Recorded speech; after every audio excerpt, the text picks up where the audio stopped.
주시네. 너를 위해 기도해. 눈에 보이지 않아도 주가 이뤄 가심을 믿네. 주께서 세우신 이 교회와 하나 되게 하심을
세린가족 여러분, 안녕하세요. 7월 24일 수요 기도회를 시작하겠습니다.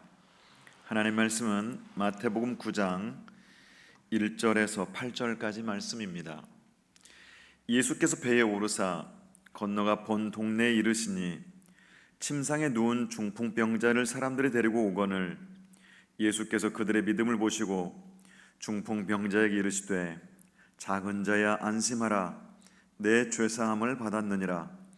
어떤 서기관들이 속으로 이르되 이 사람이 신성을 모독하도다. 예수께서 그 생각을 아시고 이르시되 너희가 어찌하여 마음에 악한 생각을 하느냐. 내 죄사함을 받았느니라 하는 말과 일어나 걸어가라 하는 말 중에 어느 것이 쉽겠느냐. 그러나 인자가 세상에서 죄를 사하는 권능이 있는 줄을 너희로 알게 하려 하노라 하시고 중풍병자에게 말씀하시되 일어나 내 침상을 가지고 집으로 가라 하시니 그가 일어나 집으로 돌아가거늘 무리가 보고 두려워하며 이런 권능을 사람에게 주신 하나님께 영광을 돌리니라. 아멘. 성도 여러분, 우리는 주일날 나눔을 통하여서 주님의 말씀을 깊이 묵상하며 또 함께 나누면서 주님의 의식으로 물들어가기를 원하는 그러한 세련 교회를 성도는 섬기는 그러한 성도님들이십니다. 우리가 주일에 나누었던 나눔 질문입니다. 나의 신앙생활이 습관이 되어 있지는 않는지 우리가 나누었고요. 또 나의 신앙생활을 타인들이 보았을 때 내 신앙생활을 통해서 주님을 볼 수 있는지 우리가 그런 질문을 통하여서 우리의 신앙들을 돌아보았습니다. 더 나아가서 저번 주 말씀 죄사함을 받은 것이 가장 큰 축복이라고 여기면서 우리가 감사하며 신앙생활을 하고 있는지도 나누었습니다. 나눔 질문 2번은 주일에 나누었던 말씀입니다. 서머나 교회 주님은 죽도록 충성하라 그리하면 내가 생명의 면류관을 주겠다라고 주님은 서머나 교회에 약속을 주셨습니다.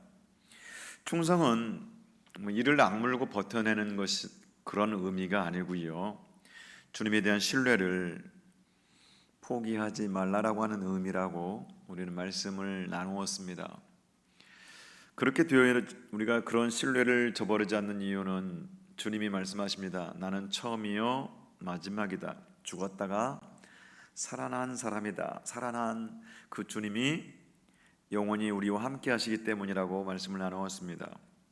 서머나 교회의 감독이었던 목회자였던 폴리캅은 순교하면서까지 주님에 대한 신뢰를 포기하지 않았습니다. 충성은 교회 봉사를 열심히 하는 정도, 어떤 그런 정도의 의미를 말하는 것이 아니라 어떤 상황에서도 주님에 대한 신뢰를 포기하지 않고 꿋꿋하게 끈질기게 그렇게 주님에 대한 마음을 가지고 나가는 것입니다. 죽도록 충성하라, 이 말씀을 우리 현재 삶에 비추어서 우리가 함께 나누었고요. 주님을 향한 나의 충성은 변질이 신뢰가 아닌 변질은 아닌지 이런 나눔도 우리가 가졌고요. 나도 주님을 위해서 폴리캅처럼 순교할 수 있는지 우리의 신앙생활들을 점검했습니다. 여러분 계속해서 이 나눔 질문들을 묵상하면서 우리의 신앙생활이 깊어지기를, 예수님의 의식으로 물들어가기를 간절히 소원합니다. 오늘 말씀 우리가 말씀 보게 되면 예수님께서는 사람을 보는 기준이 분명히 다른 것을, 우리와 다른 것임을 우리는 보게 됩니다. 주님은 사람의 겉모양을 보시는 분이 아니라 사람의 생각과 속마음을 보시는 분임을 우리는 보게 됩니다. 우리는 사람의 겉모양을 볼 수밖에 없습니다. 그 사람이 하는 말과 그 사람의 표정, 또 그 사람의 겉으로 드러나는 그런 것들을 우리는 추측할 수밖에 없는 것이 우리들의 사람을 알 수 있는 그러한 방법, 그런 것들이지만, 그러나 예수님은 사람을 보는 기준이 우리 인간과는 전혀 다른 것임을 보게 됩니다. 겉모양이 아니라 그 사람의 마음의 동기가 무엇이냐, 그 사람의 마음 중심이 어떤 것이냐라고 하는 것을 주님은 깊이 생각하시는 분이십니다. 그렇다면 예수님이 가장 싫어하는 분이 어떤 사람인가를 알 수 있죠. 겉다르고 속다른 사람일 겁니다. 듀얼 캐릭터, 이중 인격자, 이런 사람들을 주님은 싫어하십니다. 말과 생각이 다르고 앞에서 하는 말과 뒤에서 하는 말이 다른 것, 예수님은 이런 것들을 아주 싫어할 수밖에 없습니다. 바리새인과 서기관들을 대하는 예수님의 모습에서 우리는 이런 것들을 잘 볼 수가 있습니다. 바리새인과 서기관들은 종교적으로 이들은 흠잡을 데가 없는 사람들이었습니다.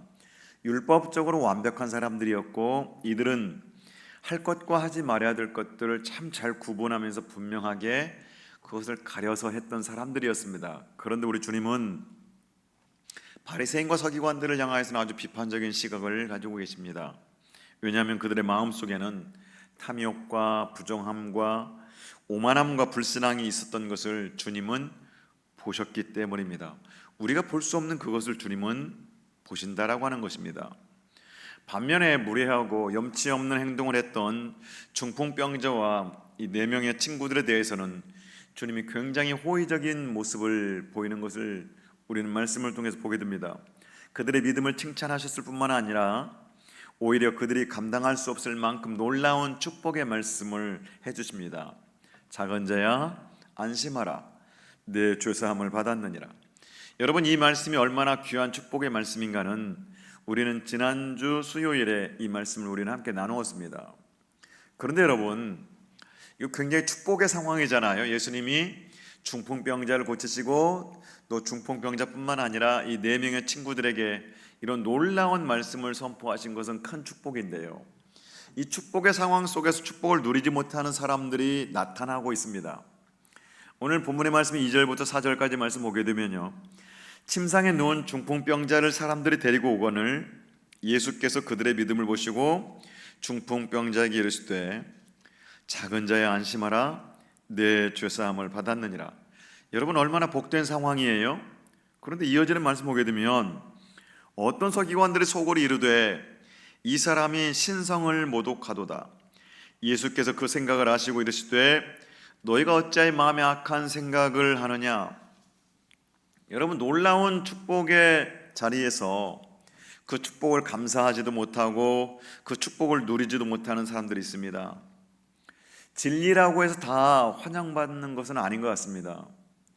여러분, 예수님이 하신 일도 부정적으로 보는 사람이 있고 비판하고 거부하는 사람이 있다라는 거예요.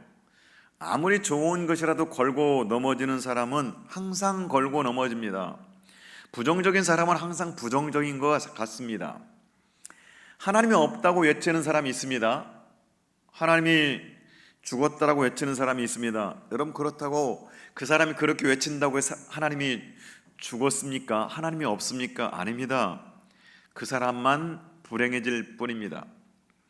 오늘 본문을 통해서 우리가 한 3가지 살펴보려고 하는데요, 이 축복된 시간에 축복을 받지 못하고 거부하는 이 서기관들의 참 불행한 이러한 모습 한번 생각해 보기를 원하고요, 그리고 이 서기관들의 그 마음의 태도에 대해서 우리 주님이 어떤 반응을 보이시는지 우리가 한번 살펴보기를 원하고요, 그리고서 이 사실, 이 상황을 보고 있는 그 수많은 사람들, 무리들의 그 모습들도 우리가 한번 생각해 보기를 원합니다. 먼저 서기관들의 모습인데요, 오늘 3절 말씀, 어떤 서기관들이 속으로 이르되 이 사람이 신성을 모독하도다. 여러분, 이 말씀이 마가복음에는 좀 더 자세히 나타나고 있는데요, 마가복음 2장 6절 7절 말씀, 어떤 서기관들이 거기에 앉아서 마음에 생각하기를 이 사람이 어찌 이렇게 말하는가, 신성모독이로다. 오직 하나님 한 분 외에는 누가 능히 죄를 사하겠느냐. 이 서기관들은 지금 예수님을 거부하고 있는 모습을 보게 됩니다. 예수님의 말씀을 기쁨과 감사와 감격으로 주님의 말씀을 받지 못하고 있는 모습입니다. 축복을 축복으로 여기지 못하고 인정하지 못하고 있는 이들의 모습. 그런데 성경에는 이 사람들이 이러한 내용을 겉으로는 표현하지 못하고 속으로 그런 생각을 했다라고 성경은 기록하고 있습니다. 왜 이 사람들이 겉으로 표현하지 못하고 속으로 그런 부정적인 생각을 품고 있었을까요? 그것은 예수님에게 가지고 있는 영적 그러한 권위 때문이었습니다. 구약 율법의 전문가인 자신들조차도 한 번도 들어보지 못한 그 놀라운 메시지를 선포하고 있는 예수님, 자기들은 보지 못한 새로운 시각으로 신선한 충격을 주고 있는 예수님의 메시지 말씀을 듣고서 이 사람들은 그러한 영적 권위 앞에서 겉으로는 반항을 하지 못하고 있는 것이었습니다. 분명히 그들은 예수님이 행한 지금 기적을 목격한 사람들이고요, 예수님의 말씀을 듣고 있었습니다. 그럼에도 불구하고 이런 부정적인 성격과 태도로부터 벗어나지 못하고 있는 이유는, 그것은 예수님께 동의하지 못하고 있는 그들의 영적 교만과 아집 때문이었습니다. 그들은 예수님께 대하여 이렇게 생각합니다.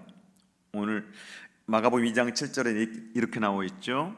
이 사람이 어찌 이렇게 말하는가? 신성모독이로다. 그 신성모독이 뭐예요? 오직 하나님 한 분 외에는 누가 능히 죄를 사하겠느냐? 여러분, 오직 하나님 한 분만이 죄를 사할 수 있다라는 이 말은요, 신학적으로도 옳은 말이고 성경적으로도 옳은 이야기, 틀린 이야기 아닙니다. 이들은 하나님이 살아계신 것을 믿는 사람들이고 예수님이 하나님의 아들이신 것도 믿고 있습니다. 그래서 예수님을 부인할 수는 없지만 어딘가 좀 못마땅하고 있는 것을 보게 됩니다. 서기관들은 예수님이 하시는 일이 좋아서 예수님을 따라다니고 있는 거잖아요. 그러나 속으로는 거부하고 있는 거예요. 불행한 사람들이죠.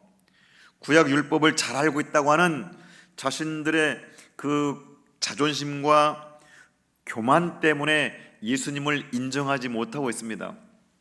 죄는 하나님 한 분만이 사할 수 있지 않느냐라고 하는 그 구약 율법의 말씀을 알고 있다라는 그 자부심, 그 아집, 여기에서 벗어나지 못하고 있어서 결국 예수님을 인정하지 못하고 있는 모습입니다.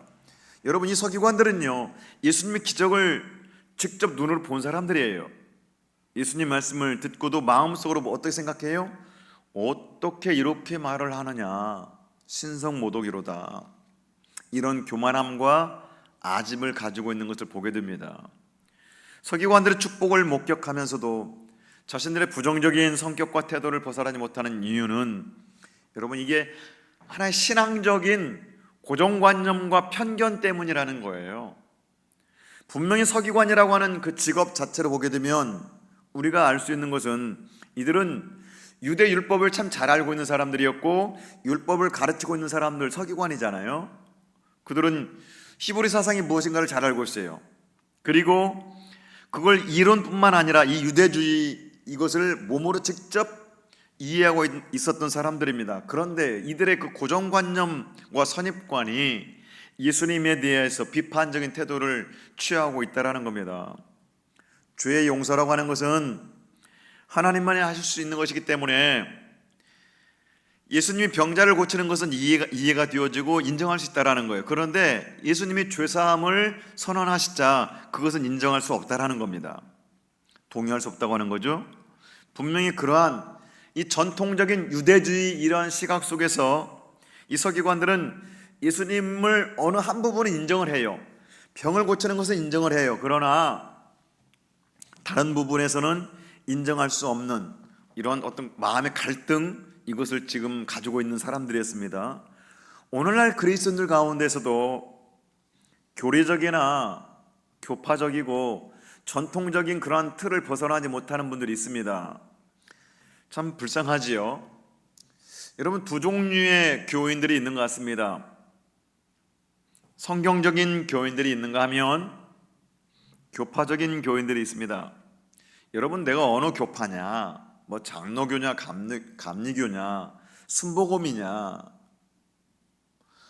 침례교냐, 이런 교파, 또 뭐 교리, 교회 헌법, 이런 것들 뭐 중요한 것들입니다. 중요하지 않는 게 아니에요. 그러나 문제는 다 그런 것들이 성경에서 유출된 어떤 교파나 교리나 헌법이지 않습니까? 그런데 나중에는 그런 것들이 성경보다 더 중요한 위치를 차지하고 있다라고 하는 것이 문제라는 겁니다. 여러분, 각 시대마다 성경은 언제나 시대를 새롭게 조명을 했습니다. 여러분, 18세기에는 18세기의 문화가 있거든요. 19세기에는 19세기 문화가 있고 20세기에는 20세기 문화가 있습니다. 그러나 여러분, 이렇게 문화는 달라지지만 성경은 변하지 않습니다. 일제시대 때에 예수님을 믿는 그러한 신앙의 기준들이 있었습니다. 그러나 그것이 그러나 여러분, 그것은 성경은 아니었습니다. 오늘 이 시대에는 시대의 성경이 바른 뜻으로 다시 새롭게 해석을 해야 되는 것입니다.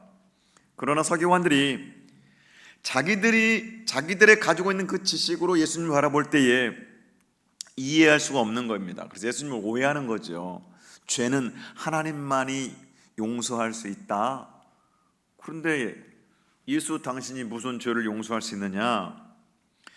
여러분, 예수님이 하나님의 아들이신 것을 이들은 믿었어요? 자, 그렇다면 예수님보다 하나님을 더 잘 보여줄 수 있는 분이 어디 있겠습니까? 그런데 이 서기관들은 예수님을 비판하고 예수님의 생각을 거부했던 겁니다. 여러분, 우리의 기준은 예수 그리스도이어야 됩니다. 우리의 기준은 성경이어야 됩니다. 어떤 교파나 교리도 전통도 그 어떤 세상적인 것도 들 수가 없습니다. 우리는 성경에서 출발해야 되고요, 예수 그리스도에게서 출발을 해야 됩니다. 다시 우리는 돌아가야 됩니다. 성경으로 다시 우리는 예수의 정신으로 돌아가야 됩니다. 그것이 오늘 이 시대에 우리에게 주어져 있는 중요한 부분이죠. 이런 서기관들의 태도에 대해서 예수님이 어떻게 반응하십니까? 오늘 4절 말씀, 예수께서 그 생각을 아시고 이르시되 너희가 어찌하여 마음에 악한 생각을 하느냐. 예수님은 그 사람들의 생각을 아셨습니다. 우리는 타인을 잘 모르죠. 우리가 타인을 이해하는 것은 얼굴 표정이나 옷차림이나 그가 이야기하는 태도, 그의 말, 이 정도에 우리는 이해를 합니다. 우리는 남의 속을 꿰뚫어 볼 만한 능력이 전혀 없습니다. 그러나 주님은 우리의 속을 보고 계시는 분. 예수님은 우리의 태도나 우리의 겉모양이 어떤지, 우리가 어떤 옷을 입고 있는지 전혀 관심이 없으세요. 우리가 하나님 앞에서 어떤 생각을 하고 있느냐에 주님은 관심이 많습니다. 시편 139편 1절 4절 말씀 보게 되면 놀라운 말씀이 기록되어 있습니다.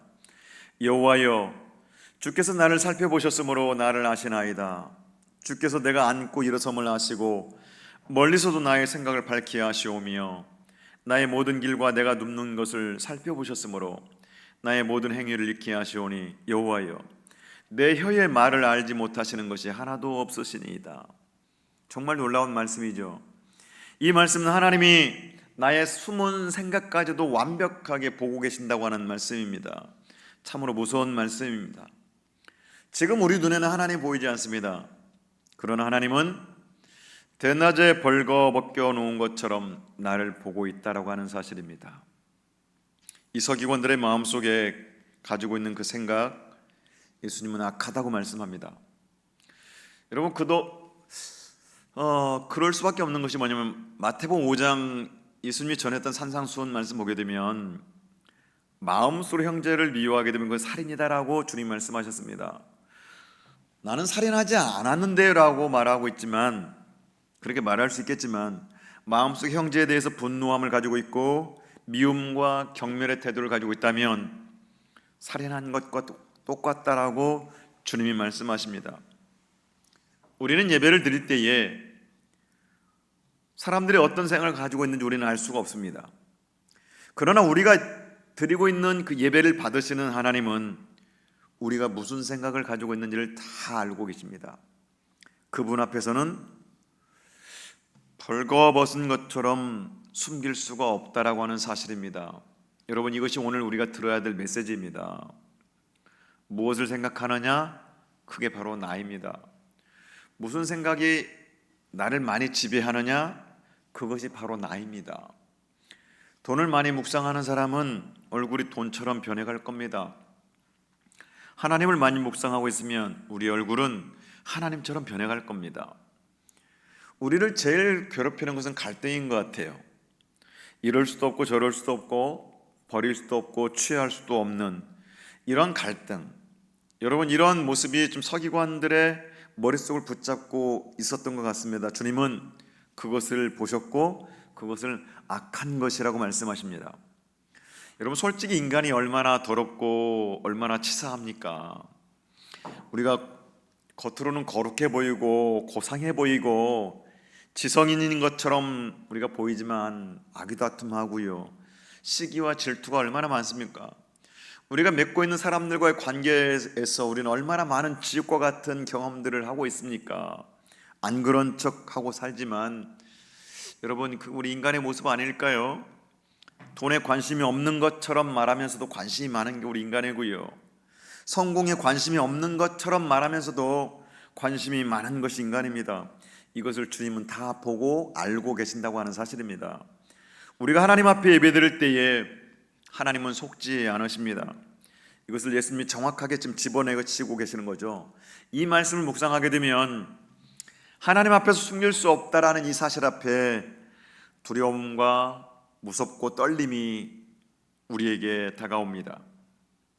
예수님이 이 서기관들에게 하신 말씀입니다. 5절 말씀, 내 죄사함을 받았느니라 하는 말과 일어나 걸어가란 하는 말 중에 어느 것이 쉽겠느냐. 예수님께서 악한 생각을 하고 있는 서기관들을 정확하게 아셨습니다.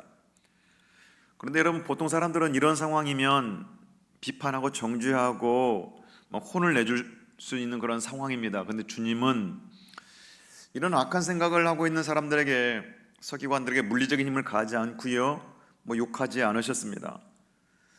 오히려 주님은 이렇게 물으시죠. 죄사함을 받았다는 말과 일어나 걸어가라 하는 말 중에 어느 것이 더 쉽겠느냐라고 주님은 질문하시면서 스스로 자기의 죄를 좀 깨닫도록 유도하시는 예수님의 이러한 방법을 우리는 보게 됩니다. 네 죄사함을 받았느니라 하는 이 말과 여러분, 일어나 걸어가라 라는 말 중에 어떤 게 더 쉽겠습니까? 우리 성도님들은 어떤 생각을 가지십니까? 네 죄사함을 받았느니라 라는 말과 일어나 걸어가라 라는 이 말 중에 어떤 말이 더 쉽겠습니까? 이것은 어떤 시각에서 보느냐에 따라서 달라질 것 같습니다. 우리 인간의 관점에서 보게 된다면 네 죄사함을 받았느니라 이 말씀이 더 쉬울 것 같아요. 왜냐하면 그것은 당장 드러나는 것이 아니기 때문에 거짓말 할 수 있잖아요. 그런데 중풍병자를 향하여서 일어나 걸어가라라고 하는 것은 능력이 없으면요, 이 말은 할 수가 없거든요. 그런데 주님 입장에서, 하나님 입장에서 보게 되면 네 죄사함을 받았느니라 라는 것이 훨씬 더 위대하고 크다라고 하는 사실입니다. 육신이 일어나 걸어가는 정도와는 비교할 수 없다라는 거예요. 그래서 주님이 지금 이 두 가지 질문을 지금 던지고 계시는 거예요. 여러분, 성경을 보게 되면 구약의 여러 선지자들, 엘리사나 또 신약의 사도 바울이나 베드로나 요한이나 이들이 많은 기적들을 베풀었습니다. 사도행전 3장을 보게 되면 베드로와 요한이 나면서부터 걷지 못하는 자를 걷게 하고 기적을 베풉니다. 그런데 죽은 사람도 살리기도 하거든요. 근데 문제는 죄사함을 선언하지는 않습니다. 예수님을 따랐던 많은 사람들이 기적을 일으킬 수는 있었지만 죄사함을 선언하지는 않습니다. 죄사함의 선언은 오직 하나님만이 하시는 것이기 때문입니다. 예수님은 서기관들의 입장에서 지금 질문을 하고 있는 거예요. 너희가 걷지 못하는 자를 일으킬 수는 없지 않느냐, 너희들. 그러시면서 말씀하는 거예요. 오늘 6절 7절 말씀. 그러나 너희들 걷지 못하는 자 걷게 할 수 없지, 중풍병자 일어나 걷게 할 수 없는 게 너희들이지 않느냐. 그러나 인자가 내가 세상에서 죄를 사하는 권능이 있는 줄을 너희로 알게 하려 하노라 하시고, 중풍병자에게 말씀하시되 일어나 네 침상을 가지고 집으로 가라 하시니 그가 일어나 집으로 돌아가거늘. 사람들이 불가능하다고 생각하는 것을 예수님께서 말씀으로 행하시면서 참된 기적이요 축복인 죄사함의 권세가 주님께 지금 드러나고, 그 권세가 있다라는 것이 지금 드러나고 있는 부분입니다. 일어나 네 침상을 들고 가라고 했을 때에 이 중풍병자가 벌떡 일어나 침상을 들고 내 친구와 함께 아마 노래를 부르면서 지금 나가고 있는 모습을 생각해 보세요. 이 모습을 보고 있는 많은 사람들이 충격을 받았을 겁니다. 여러분, 우리는 여기서 병이 나았다고 하는 것도 중요하지만 그것을, 그 병을 통해서 주님을, 살아계신 하나님을 만났다고 하는 것, 그래서 그분이 죄를 용서해 주셔서 내가 하나님의 자녀가 되었다고 하는 이 영적인 큰 축복이 우리는 더 크게 보여져야 됩니다. 우리가 세상적으로 이런 일도 당할 수 있고 저런 일도 경험할 수 있습니다. 그러나 여러분, 이런저런 일들을 우리가 경험하는데 그런 일들을 통해서 예수님을 만날 수 있다면, 하나님을 더욱더 붙잡을 수 있다면 어떤 희생도 희생은 아니고요, 어떤 대가도 대가가 아닙니다. 내 영혼의 구원과 비교할 수 있는 것은 세상에 아무것도 없는 거예요. 내 죄사함에 대한 특권을 상쇄할 만한 것은 이 세상에 그 어떤 것도 없기 때문에 그렇습니다. 오늘 6절 말씀 다시 한번 볼까요? 그러나 인자가 세상에서 죄를 사하는 권능이 있는 줄을 너희로 알게 하려 하노라 하시고, 중풍병자에게 말씀하시되 일어나 내 침상을 가지고 집으로 가라 하시니, 예수님께 죄사함의 권세가 있음을 지금 보여주고 있는 말씀이잖아요. 죄사함은 하나님만 하시는 거거든요. 그렇다면 이것은 예수님이 바로 하나님이시요, 예수님이 하나님의 아들이심을 지금 보여주고 있는 겁니다.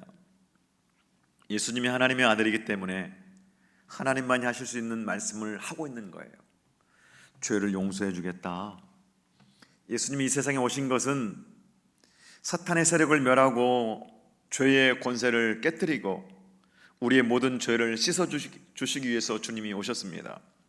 예수님은 우리의 죄를 용서해 주시는 분, 예수님은 우리의 죄를 용서해 줄 수 있는 권능, 권세가 있으신 분이십니다. 여러분, 우리는 죄라고 할 때 두 가지를 생각합니다. 하나는 사탄이요, 하나는 사망입니다. 왜냐하면 죄를 지배하는 어떤 그 원리와 근본은 바로 사탄이기 때문에 그렇습니다. 그리고 또 죄의 결과와 싹은 죽음입니다. 그러면 여러분, 죄의 문제를 해결하지 않고서는 사탄의 문제와 죽음의 문제가 해결되지 않는 겁니다. 죄의 문제를 해결하였다고 하는 말은 모든 사탄의 세력으로부터 우리가 자유하다고 하는 그 말이고요, 죽음과 사망의 음침한 그림자에서 우리가 해방되었다고 하는 의미입니다. 그래서 성경에서 가장 중요한 주제가 바로 죄를 사해 주는 것입니다. 여러분, 인간에게서 죄의 문제를 해결할 수만 있다면 그 인간이 어디에 있든지 천국이 될 것이고, 어떤 제도를 가지고 어떤 삶을 살아간다 해도 그것은 천국이 될 겁니다. 그리고 제일 중요한 핵심은 죄입니다. 죄. 그래서 이 죄의 문제를 해결하는 것이 굉장하게 중요한 부분입니다. 성도 여러분, 하나님의 영원한 진리 양보해서는 안 돼요. 하나님이 죄를 용서하시는 이 진리, 성경을 양보해서는 안 됩니다. 예수 그리스도를 이 땅에 보내주신 그 진리, 여러분, 이거 우리가 이런 것들을, 이런 진리를 그 어떤 것과 양보해서는 안 되죠. 하나님이 중심이 되지 않으면, 예수님이 중심이 되지 않으면, 성경이 중심이 되지 않으면 여러분, 다 상대적인 가치에서 인간이 역사의 삶의 주체가 되어버리고 마는 겁니다. 그래서 하나님이 중요하고 예수님이 중요하고 성경이 중요하고 하나님 나라가 중요한 겁니다. 바로 여기에서 우리 인간은 자유해질 수가 있고, 여기에 있을 때에 죄의 문제는 해결될 수가 있고, 독선과 교만과 탐욕으로부터 우리는 벗어날 수가 있어서 자유할 수 있는 겁니다. 로마서 5장 8절 말씀, 그래서 어떻게 말씀합니까? 우리가 아직 죄인 되었을 때에 그리스도께서 우리를 위하여 죽으심으로 하나님께서 우리에 대한 자기의 사랑을 확증하셨느니라. 아멘. 로마서 6장 6절 말씀, 우리가 알거니와 우리의 옛사람이 예수와 함께 십자가에 못 박힌 것은 죄의 몸이 죽어 다시는 우리가 죄에게 종노릇 하지 아니하려 함이다라고 말씀합니다. 예수님은 십자가에서 우리의 죄값을 지불하셨습니다. 그래서 우리의 죄는 용서를 받게 된 것이고, 여기에서부터 우리의 삶이 새롭게 시작되는 겁니다. 여러분, 삶의 모든 의미는 죄사함을 받는 데에서부터 모든 것들이 의미를 갖게 되는 겁니다. 인자가 세상에서 죄를 사하는 권능이 있다라는 이 예수님의 말씀을 듣는 순간 사람들은 놀랐을 겁니다. 예수님은 죄사함의 권능이 실제로 예수님에게 있다라고 하는 것을 보여주시기 위해서 중풍병자에게 침상을 들고 일어나 걸어가라고 하셨고, 이 병자는 걷게 되었습니다. 여기서 우리는 그리스도인들의 참된 두 가지 축복을 보게 됩니다. 하나는 육적인 축복이요, 또 하나는 영적인 축복입니다. 육적인 구원과 영적인 구원. 여러분, 이 두 가지를 다 가질 수 있으면 참 좋겠지만 둘 다 가지지 못할 경우에는 몸은 죽어도 죄사함의 축복은 우리가 반드시 받아야 됩니다. 여러분, 병은 낫지 않을 수 있어요. 모든 상황은 바뀌어지지 않을 수도 있습니다.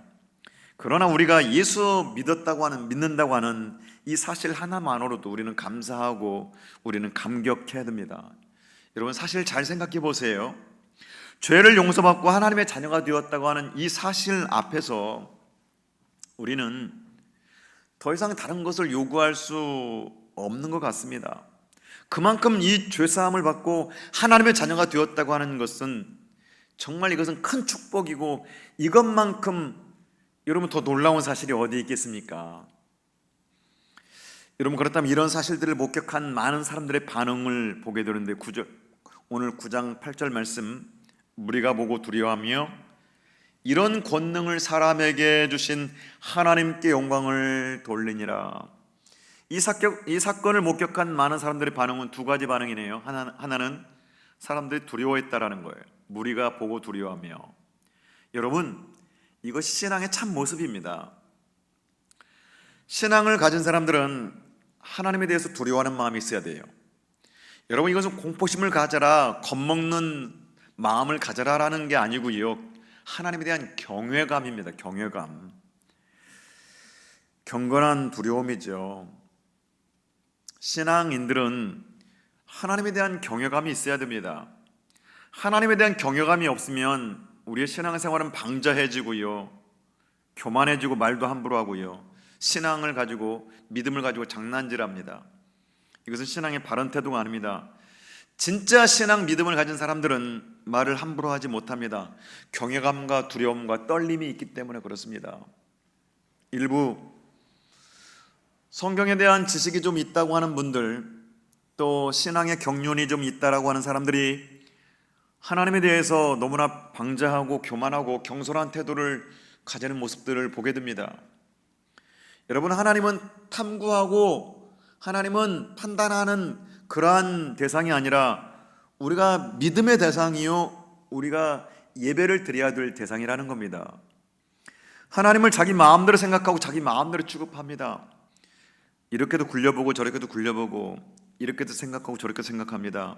여러분, 그러다 보면요, 인간이 어느 순간 하나님 위에 있는 교만한 모습일 때가 많습니다. 인간이 어찌 하나님을 다 알 수 있겠습니까? 우리는 하나님을 다 모릅니다. 다 알 수도 없고요, 성경이 말씀하고 있고 기록해주고 있고 계시해준 것 외에는 우리가 다 알 수 없고, 다만 성경에서 말씀하고 있는 그 내용을 우리는 믿고 우리는 고백하고 감사할 뿐이죠. 그 이상의 태도는 우리 인간이 가질 수가 없는 겁니다. 세상에 학문을 하듯이, 세상 책을 읽듯이 하나님을 대하면 인간은 교만해집니다. 하나님에 대한 생각을 하는 사람은 경외감을 가질 수밖에 없는 거예요. 오늘 이 사건을 목격한 사람들이 하나님께 영광을 돌렸다라고 말씀합니다. 8절을 다시 한번 보게 되면, 무리가 보고 두려워하며 이런 권능을 사람에게 주신 하나님께 영광을 돌리니라. 여러분, 참된 믿음의 사람들은 언제나 하나님께 영광을 돌릴 줄 아는 사람입니다. 무슨 일을 하든지 어떤 일을 만나든지 하나님께 영광을 돌립니다. 이것이 믿음 있는 그리스도인들의 삶의 모습입니다. 어떤 일을 당하든지. 그런데 우리는 어떻습니까, 여러분? 우리는 하나님에 대해서 내가 좀 힘들고 어려우면 하나님을 좀 찾고요, 뭔가 좋은 일이 있거나 영광 받을 만한 것은 다 내 이름을 내고 내가 다 독차지할 때가 많이 있지 않습니까? 그러나 진짜 믿음을 가진 사람은 언제나 하나님께 영광을 돌리는 거예요. 그래서 로마서 14장 8절에서 바울 사도는 이렇게 말씀합니다. 우리가 살아도 주를 위하여 살고 죽어도 주를 위하여 죽나니 그러므로 사나 죽으나 우리가 주의 것이로다. 여러분, 이것이 신앙입니다. 무슨 일을 만나든지 어떤 일을 당하든지 하나님께 감사하며 영광을 돌리는 겁니다. 여러분, 우리가 그런 믿음의 길을, 삶의 길을 걸어가기를 원합니다. 정말 성도는 하나님께 영광을 돌릴 줄 아는 사람입니다. 어떤 일을 만나든지 어떤 상황을 경험하든지 어떤 순간이든지. 우리는 중풍병자와 네 사람의 친구에 대한 말씀을 들었습니다. 그들은 무례한 행동을 했지요. 그런 놀랍게도 하나님의 축복을 받았습니다. 성도 여러분, 지금까지 무례하고 염치 없이 살아온 분들이 계십니까? 걱정하지 마십시오. 주님은 우리의 과거의 모습을 보지 않고 지금의 마음을 보십니다. 그리고 우리에게 주님은 작은 자야 안심하라, 네 죄사함을 받았느니라, 침상을 들고 일어나 걸어가라, 이렇게 말씀하십니다. 우리 주님은 우리를 축복하기를 원하시는 분이십니다. 하나님은 지식적인 접근이 아니라 우리가 마음 깊이 진심으로 우리가 주님을 인정해야 될 분이고요. 왜냐하면 그분은 우리의 마음을 살피시는 분이기 때문에, 우리의 마음을 아시기 때문에. 그리고 성도 여러분, 어떤 순간에도 좋은 순간만을 말하는 게 아닙니다. 어떤 순간에도 하나님께 영광을 올릴 줄 아는 그러한 하나님의 사람들, 우리 세린 가족들 되어지기를 주님의 이름으로 축복합니다. 기도하겠습니다. 하나님 아버지, 우리는 그동안 내 마음대로, 내 뜻대로, 내 고집대로 살아왔습니다. 이제 주님 앞에 겸손한 마음으로 나오기를 원합니다. 내 교만을 꺾어주시고 거짓은 뽑아주시고 불신앙도 뽑아 주옵소서. 주님, 우리를 불쌍히 여겨 주옵소서. 중풍병자와 같은 축복 우리에게도 허락하여 주옵소서. 우리의 중심을 보시는 하나님 아버지, 작은 자야 안심하라, 내 죄사함을 받았느니라, 이 음성 우리 모두가 듣게 하여 주옵소서. 아직도 진심으로 예수 그리스도를 영접하지 못한 분들이 계신다면 지금 이 시간에 진심을 다한 마음으로 주님을 나의 주인으로 영접할 수 있도록 도와주옵소서. 우리의 생각까지 아시는, 우리의 모든 것을 아시는 예수님 귀하신 이름으로 기도하옵나이다. 아멘. 성도 여러분, 함께 기도하기를 원합니다. 가장 큰 축복인 죄사함을 받고 하나님의 자녀가 된 것이 정말 감사함으로 우리가 믿음의 길을 걸어가고 있는지 우리가 점검하면서 기도하기를 원하고요. 하나님의 주인 되시는 세린 교회가 되기를, 자기의 의가 아닌 예수님의 의식으로 살아가는 우리 세린 가족들이 되기를, 험담과 판단과 정죄가 없는 우리 세린 공동체가 되기를, 귀한 일꾼들을 피택해야 되는 모든 과정이 하나님의 영광 가운데 진행되기를, 그리고 질병으로 고통 가운데 있는 우리 성도님들을 위해서 중보하도록 하겠습니다. 기도합니다. 나의 모든 호흡 다 우선하신 주를 노래하리. 사랑해요, 나를 인도하신 주님, 고난 중에도 나와 함께 하셨네. 내 아버지 되시며 내 친구 되신 주, 나의 삶 주님 안에 있네. 신실하신 나의 주님, 나의 삶을 인도하셨네.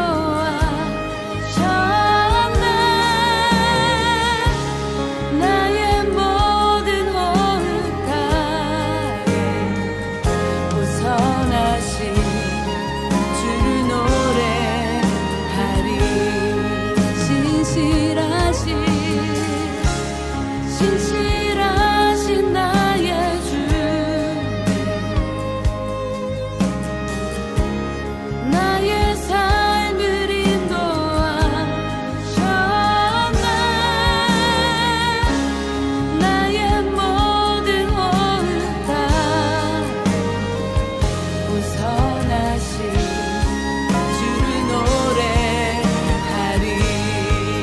주님의 선하심이 주님의 선하심이 날 인도하시네 주님의 선하심이 날 지켜주시네 주께 엎드려 나의 모든 삶 주님께 드리네 주님의 선하심이 날 인도하시네 주님의 선하심이 주님의 선하심이 날 인도하시네 주님의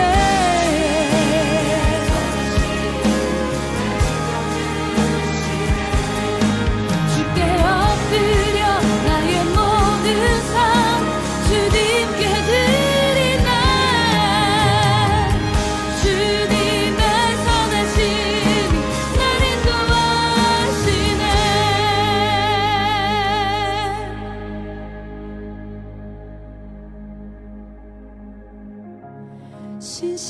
신실하신 나의 주님 나의 삶을 인도하셨네 나의 모든 호흡 다해 우선하신 주를 노래하리 우선하신 주를 노래하리 우선하신 주를 노래하리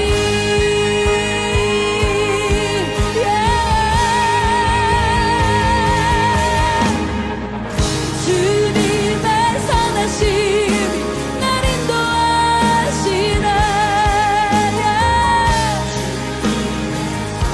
우리 그 선하신 주님 앞에 경배 드립시다 주께 엎드려 나의 모든 삶 주님께 드리네 주님의 선하심이 날 인도한 우리 한 번 더 주님의 선하심이 신실하신 주님 찬양 받아 주시옵소서 주님